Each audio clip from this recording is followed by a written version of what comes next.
Kamusta mga kaibigan? Konting update lamang po tayo sa ating pambato na si Kai Sotto sa kanya napakagandang full performance na naipakita sa laban ng Yokohama versus dito sa San Ene Phoenix, koponan po ni Terdy Ravena. And bago natin yan pag-usapan mga kaibigan, pa-like and subscribe naman po bilang suporta sa ating YouTube channel. Well mga kaibigan, alam kong isa ka sa nakapanood ng live game ni Kai Sotto kahapon, no? At nakita natin so far ang ganda ng performance. So titignan natin, first 5 si Kai Sotto, pinasok po ni Coach Aoki Taketo at ito na yung nagiging rotasyon lagi ni Kai. Lagi na siyang nasa first 5, no? Hindi na po siya nawawala. Siyempre, kailangan na kagad ng depensa ng Yokohama first quarter o first half pa lang ng game. So nakita natin nung first quarter ng game, hindi ganoon ka-agresibo etong si Kai Sotto. Sayang nga yung dunk niya na sana papasok, no? Yung magandang pasa ni Yuki Kawamura. Pero natawagan ng foul, dampi lamang yun, nadikit lang si Kai, no? Which is parang nakita natin, may pinapanigan itong referee. So nakita natin, tuloy-tuloy pa rin yung performance ni Kai, hindi siya makakuha ng timing dito sa first quarter, kaya mababa yung kanyang stats, no? Sa first quarter mga kaibigan, nakapagdala si Kai Sotto ng 7 points with 5 rebounds and 1 assist, no? First quarter po yan. So pagdating ng second quarter ng game, no, ay under 3 minutes pa or 2 minutes pa yata saka ipinasok si Kai Sotto ni Coach Aoki Taketo. Akala nga po natin hindi na paglalaroin si Kai Sotto at magi-stay na lang siya sa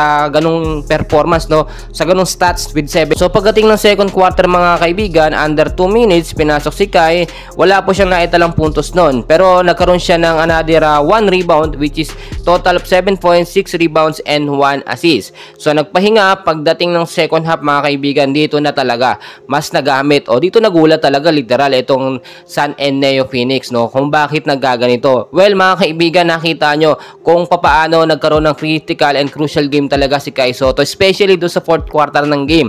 Last 2 minutes po mga kaibigan, tabla yung score nila sa 76-76. Skyhook ni Kai Sotto pumasok, nagkaroon ng boost, so na-boost yung confident ng mga kakampi niya, especially itong si Yuki Kawamura.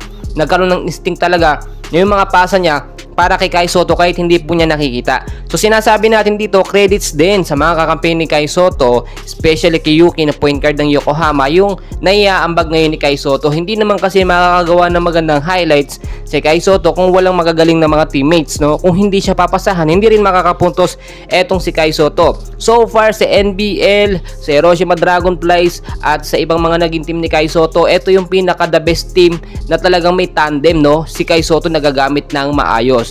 So tulad nga ng sinasabi ng ilan, para maging effective po ang isang sentro, ang isang big man, kailangan may magaling na point guard na nakaalalay dyan. At nung makita nga po mga kaibigan ni Coach Aoki Taketo na effective pala si Kai Sotto sa last quarter at talaga yung mga crucial at intense game, doon mas lumalabas yung galing ni Kai Sotto sa paglalaro, which is nakikita naman natin yan sa Hiroshima Dragonflies at sa NBL Australia, pero hindi siya nabibigyan ng sapat na minuto.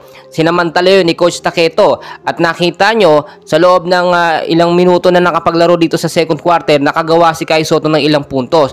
So nag-total of 27 minutes of playing time si Kai Sotto with 23 points, no? So parang taas na po niyan, 10 rebounds and 1 assist. Ngayon, yung sinasabi ni Coach Tim Con kay Kai Sotto na idodomina ang Asia basta mabigyan ng sapat na minuto at pagkatiwalaan ng coach, nangyayari na po ngayon kay Coach Aoki Taketo ng Yokohama. Well, nakita nyo, hindi talaga imposible at hindi nagsisinungaling si Coach Tim Con nung sinabi po niya yun. At kahit si Kai Sotto, nilinaw niya, basta pagkatiwalaan siya ng coach, gagawin niya po yung best niya, no? Basta bigyan lamang siya ng maayos at tamang minutos sa paglalaro. Yung pagiging big man ni Kai Sotto, napaka-advantage na po yan. Sinasabi din ng ilan na baka si Kai Sotto na nga ang papalit, no, sa isa sa pinaka magaling na sentro dito sa Asia, bukod po kay Yao Ming. Si Yao Ming po mga kaibigan, sa taas po niya, no, yung height niya 7 feet and 6 inches po, samantalang si Kai Sotto naman, no, 7 feet and 3 inches. Halos hindi po nagkakalayo ang kanilang tangkad, pero kung titignan nyo naman sa galaw, di hamak naman na mas lamang na lamang si Kai Sotto sa tangkad niya na 7-footer. Nakakagawa siya ng iba't ibang mga shot, no, iba't ibang mga posisyon kaya niya ring galawan. Well mga kaibigan, tuloy-tuloy lamang ang suporta sa ating pambato na si Kai Sotto. Si Kai Sotto nagiging isang 7-footer po na big man ng Pilipinas, no, na talagang makikilala or nakikilala pa ng husto sa Asia. Well, patuloy ko kayong i-update and please huwag kalimutan mag-like and subscribe. Maraming salamat po.